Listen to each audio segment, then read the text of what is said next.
Your question is very apt in the sense that there is a trend I'm noticing right now because the streaming platforms are here and they're buying content. Every filmmaker is trying to be global. And in trying to be global, we're trying to lose our very essence. And I believe that is the reason the organizers are putting this topic here. How do we harness the benefits of localization? When we started, we made our local films, with Idumota, Aba, Onisha, Lagos, in mind. We are principally making our movies for the consumption of just the Nigerian audience. But there was originality, there was everything there. And that was why, even though these films were meant for our local audience, when distributors were able to ship these films out, they made unexpected inroads into the world. And everybody embraced Nollywood because they carried that weight. Today, in our bid to be global, we are beginning to lose that essence. We are trying to, follow the new world order and begin to make films with themes like homosexualism, with a lot of themes that people accept right now. Like if you go international, marriages are going down big time. And these are concepts that we are beginning to embrace also in our films. We need to be careful because that is what people know us for. We need to retain that identity. Somebody should be able to see your film, even though it has good production value, which is actually what will make it global. If you embrace the global best practice, if you use the right standard and make films that have wonderful production value, it will make your film global. But the content insight on what that localization, if I believe that we plenty, I know say some of them are no ground away, but I know say we plenty we no even understand what be this localization.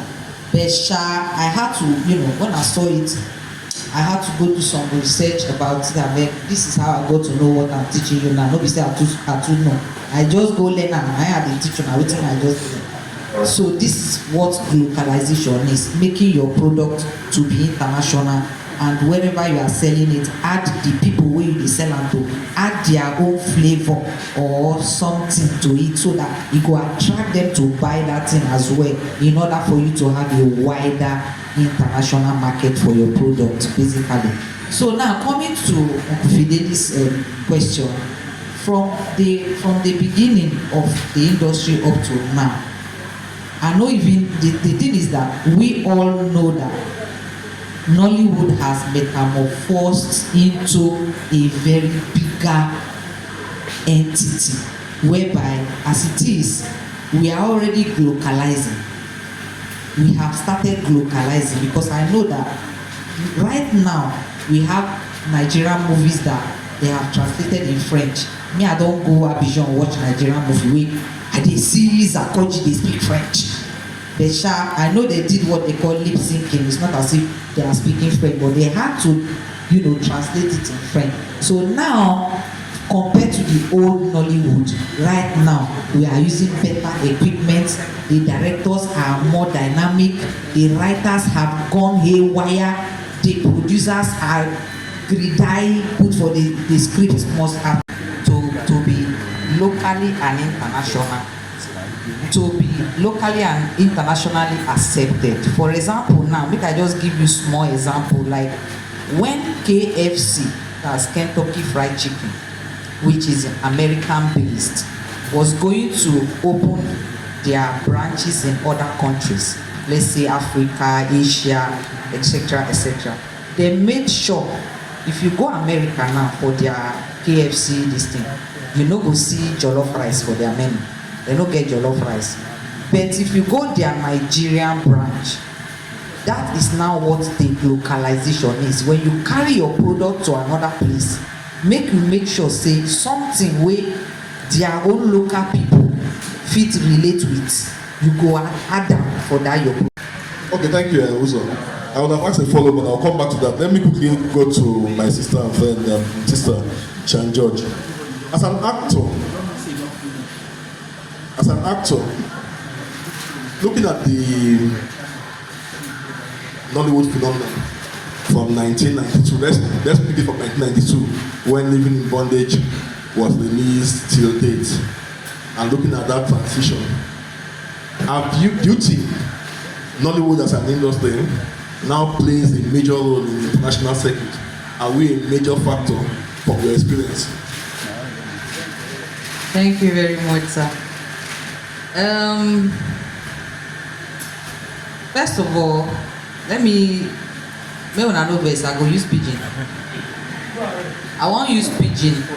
First of all, tell you wetin be localization, because like my senior said now, when I first saw the word Me Too, I saw globalization. I was thinking it's a mistake. I'm thinking a globalization. In fact, I almost called the organizer and said, "Bros, shey una no see before they print this thing." Before I realized that there's actually what, the word localization. Now, make I speak am for pidgin. Localization na situation wey be say. I will start quickly with my first question. Will go to my brother and friend. I call him Uzodinma Okpechi. I don't want to go in this order. I will just scatter it. I want to make it very interactive. My first question will go to Uzodinma Okpechi. Uzo, your film has traveled. I know in the last year when I was counting, they have traveled several festivals. And one of the basic thing I noticed was that you were very concerned about making the film travel. Yes, I think you went to the cinema too, the local cinema. You didn't go to the local cinema. Went on a streaming platform, Amazon. Yes. Then you started traveling around the festival circuit. My first question is to you, as a filmmaker, what was the major interest why you chose traveling with that film beyond Nigeria? Well, I saw the film. Yeah. I've seen the film. I want to talk, what was the major interest why you feel the film had to travel beyond just Nigeria to the different festival sectors around the world, and finally got to Amazon? What inspired that? The inspiration was a change of mindset. Just help us with when the film was shot and how many years? People understand that. The film was shot in 2018 in Jos. Part of it was also shot on the Mandela Plateau. And these locations informed the choices of costumes or characters, because I wanted locations to also play as characters in the movie. And to date, I think that is the highest selling point for it. So, like I said, I wanted something that would change the mindset of the diaspora.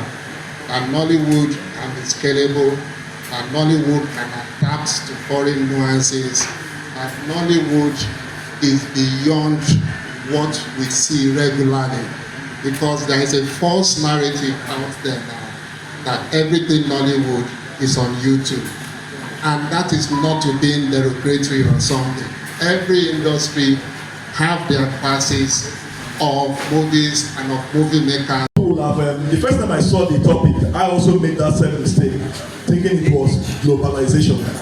Rather, it's localization. How do we take our local content, even in the oil and gas industry, how we call local content? How do we take our local content to the global environment? We did that, and that was the beauty of Nollywood. The Nollywood phenomenon started from that generic point where fame started from the local. Unfortunately, we are beginning to lose that thematic content. We are beginning to lose it because we play in the global environment.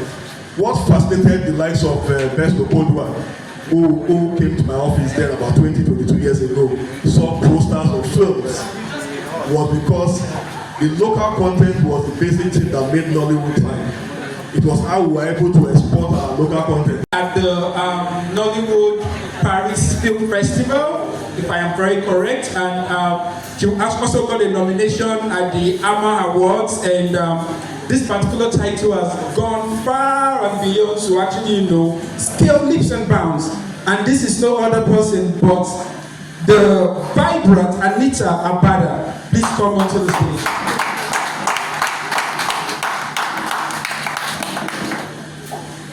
All right, as she moves to the stage, and I gently prepare to exit the stage, I'd like to welcome the wheel, the engine, and the hassle of this session. Last year I was a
Nigeria, part of Africa. We are in the last 1-2 years.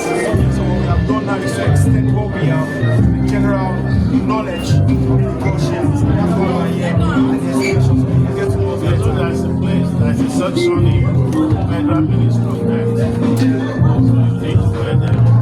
We have their license. We have their license. I can show you some company license. Thank you, sir.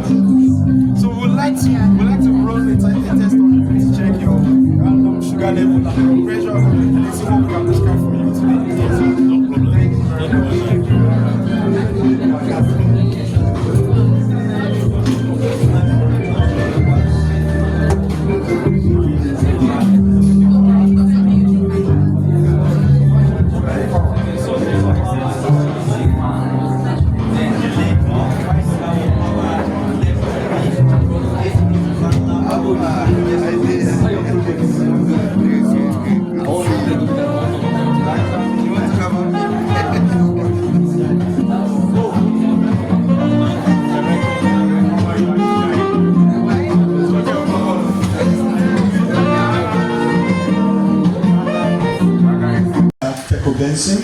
Please come.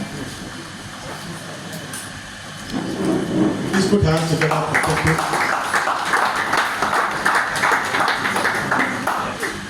And the representative of the National Film and Video Censors Board, please come. Please round of applause for him. I wanted the citation.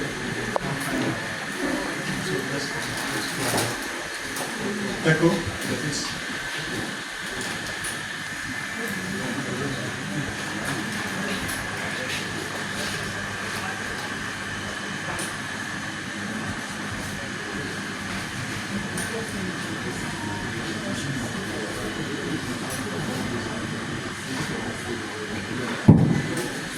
Entourage to the exhibition stand to declare other parts of this event open before she takes her leave.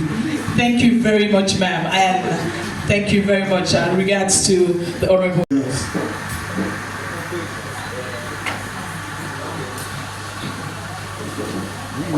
And one of the biggest encourager and promoter of this vision when we started, even when we almost stopped, Fidelis Duca, please come.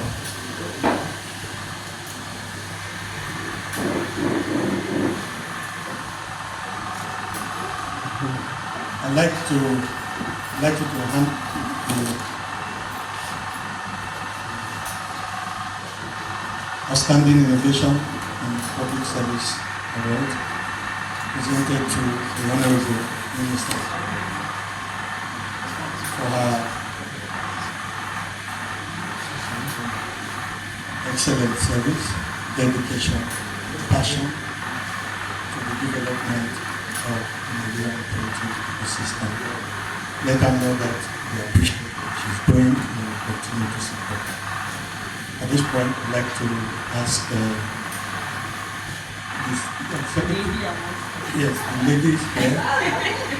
And this secretary, our secretary. Yes.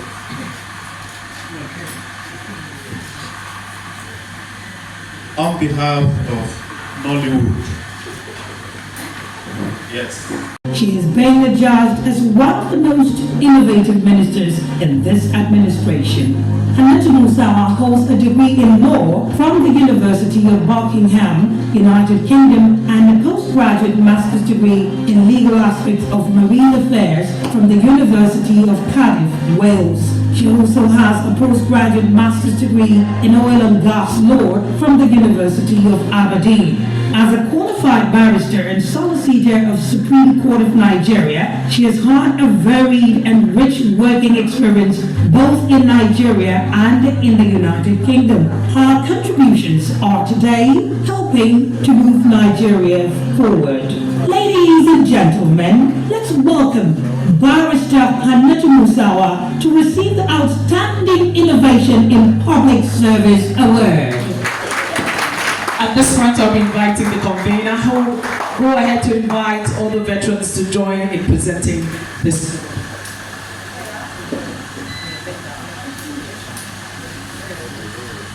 Okay.